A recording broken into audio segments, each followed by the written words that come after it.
اپنے علماء کرام کے پورے پینل کے ساتھ میں آپ کو اس موقع پر مبارکباد بھی پیش کرتا ہوں۔ دیکھیے، گزارش یہ ہے کہ نبی رحمت صلی اللہ تعالی علیہ وآلہ وصحبہ وبارک وسلم کی ذات والا وبرکات مسلمانوں میں اجتماعی نظم پیدا کرنا چاہتے ہیں۔ آپ دیکھیے کہ مکہ مکرمہ کے ابتدائی ایام ہیں تو نبی علیہ السلام حریص ہیں کہ کسی طریقے سے مسلمان جمع ہوں، اور نبی اکرم صلی اللہ علیہ وآلہ وسلم کی جماعت جو ہے وہ فرد سے نکل کر افراد تک اور پھر آگے مزید بڑھے۔ تو ہم یہ مکہ مکرمہ میں نظر آتا ہے، پھر جو طائف کی طرف نبی علیہ السلام تشریف لے جاتے ہیں تو وہاں پہ بھی نبی علیہ السلام کا یہی آپ کو پورا اہتمام نظر آئے گا کہ لوگ اس طرف آئیں۔ مدینہ منورہ آمد کے بعد بھی یہی معاملات ہیں، اور پھر جب نبی علیہ السلام عمرہ کے لیے تشریف لے جاتے ہیں اور جب صلح کا معاملہ درپیش آتا ہے تو نبی علیہ السلام کے پیش نظر لوگوں کو اسلام میں داخل کرنا ہے، اللہ کے قریب کرنا ہے۔ اور پھر نبی اکرم صلی اللہ علیہ وآلہ وسلم جو قتال کا سلسلہ ہوتا ہے، جہاد کا سلسلہ ہوتا ہے، اس میں بھی یہی چیز پیش نظر ہے۔ آقا علیہ السلام حضرت سیدنا ابراہیم علیہ السلام کی سنت کو تازہ کرتے ہیں تو یہی چیز پیش نظر ہے۔ جمعہ کا ہے تو پیش نظر یہی چیز ہے۔ اور نبی اکرم صلی اللہ علیہ وسلم جب حج کے لیے تشریف لاتے ہیں، جسے ہم آخری حج کہتے ہیں، آپ آخری حج کہیں یا نبی علیہ السلام کا پہلا حج کہیں، تو اس حج میں بھی آپ کو یہی چیز نظر آئے گی کہ مسلمانوں کی طاقت قوت کا مظاہرہ ہو اور مسلمان ایک صف میں کھڑے ہوں، ایک انداز میں کھڑے ہوں، تاکہ مسلمانوں کی اجتماعیت نظر آئے، ان کی انفرادیت نظر آئے۔ ہمیں نبی علیہ السلام جب مسلمانوں سے یہ کہتے ہیں کہ تھوڑا سا جو ہے نا وہ اپنا انداز تفاخر کے ساتھ چلو، تھوڑا اکڑ کے چلو، تو وہاں پر بھی نبی علیہ السلام کے پیش نظر کفار اور مشرکین کے وہ معاملات ہوتے ہیں جو مسلمانوں کو تانے دیتے ہوئے نظر آتے ہیں۔ پھر آقا علیہ السلام اس حج کے موقع پر جب خطبہ ارشاد فرماتے ہیں، محترم بھائی عامر عثمانی صاحب آپ بخوبی جانتے ہیں، تو جب نبی علیہ السلام یہ فرما رہے ہیں کہ کسی کالے کو کسی گورے پر اور کسی عربی کو اجمی پر کوئی فوقیت نہیں ہے، یہ مسلمانوں کے اجتماعی نظم کی بات ہے کہ مسلمان ایک صف میں کھڑے ہوئے نظر آئیں۔ آج اس روح کو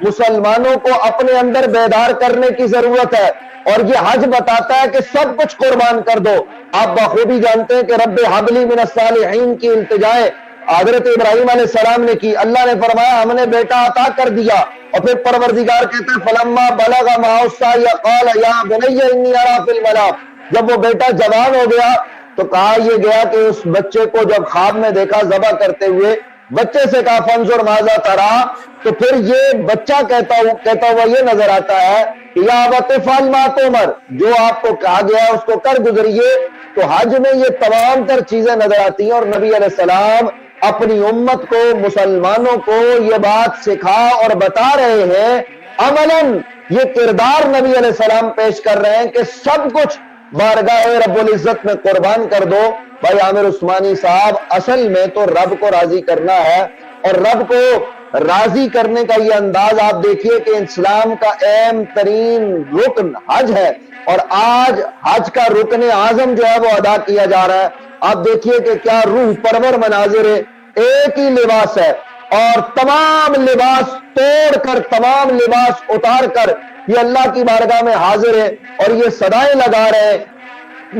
دنیا کے طول و عرض سے آئے ہوئے مسلمان کہ ہم ایک جسم واحد کی طرح ہے۔ وہ جو نبی علیہ السلام نے تصور دیا نا، المسلم اخو المسلم، مسلمان مسلمان کا بھائی ہے، المسلم کجسد الواحد، مسلمان ایک جسم واحد کی مانند ہے۔ تو آج وہ مناظر ہمیں نظر آ رہے ہیں، اور مسلمانوں کو صرف اس حج کو بطور عبادت ہی نہیں لینا چاہیے، بلکہ حج کے تمام معاملات کو ہم اپنی عملی زندگی میں لے کر آئے کہ وہاں جو تکلیفیں، وہاں جو پریشانیاں وہ اٹھاتے، ایک دوسرے کا خیال کرتے ہیں، تو یہ معاملات ہمارے اس اجتماعی معاملے سے انفرادی زندگی میں آئے، ہمارے من کے اندر انقلاب پیدا ہو، اور مسلمان پوری دنیا کی امامت کریں۔ هو الذی ارسل رسولہ بالہدی ودین الحق لیظہرہ علی الدین کلہ۔ بنیادی طور پر بھائی عامر عثمانی صاحب گزارش یہ ہے کہ جمعے کا اجتماع ہو، عیدین کے اجتماع ہو، حج کا اجتماع ہو، جہاد کا اجتماع ہو، کسی کے جنازے کا اجتماع ہو، شادی کا اجتماع ہو، کائنات میں کوئی بھی اجتماع ہو، پیارے مصطفیٰ ان اجتماعات کے ذریعے اسلام کو قوت دینا چاہتے، اسلام کو طاقت دینا چاہتے، اور پروردگار کا جو فرمان ہے هو الذی ارسل رسولہ بالہدی ودین الحق لیظہرہ علی الدین کلہ، تمام مذاہب پر، تمام ادیان پر دین اسلام غالب آ جائے، یہ پیغام اسلام اور یہ نبی اکرم صلی اللہ تعالی علیہ وآلہ وسلم کا دیا ہوا یہ نظام ہے۔ آج کے اس پرفتن دور میں جہاں مسلمان ایک طرف حج کی یہ مقدس عبادت کر رہے ہیں، جہاں پوری دنیا میں جانور ذبح کیے جا رہے ہیں، وہاں میں آپ کے توسط سے آپ کو مبارکباد پیش کرتے ہوئے مسلمانوں کو یہ پیغام دینا چاہتا ہوں، نوجوان نسل کو، کہ اسلام صرف اس کا نام نہیں ہے کہ آپ زندگی میں ایک مرتبہ کعبۃ اللہ کی زیارت کریں اور حج کر کے آ جائیں اور سمجھ گئے کہ ہم پاک اور صاف ہو گئے۔ صاحب یہ عمل بڑا ضروری ہے، نبی علیہ السلام کا فرمان ہے جس نے صحیح حج کیا اس کے گناہ معاف ہو گئے، لیکن ہم نبی علیہ السلام کے بتائے ہوئے ایک ایک عمل کو اپنی زندگی کے اندر داخل کریں، انفرادی طور پر، اجتماعی طور پر ہماری صفیں درست ہوں اور اصلاً ہم اسلام کے ساتھ کما حق وابستہ ہو جائیں۔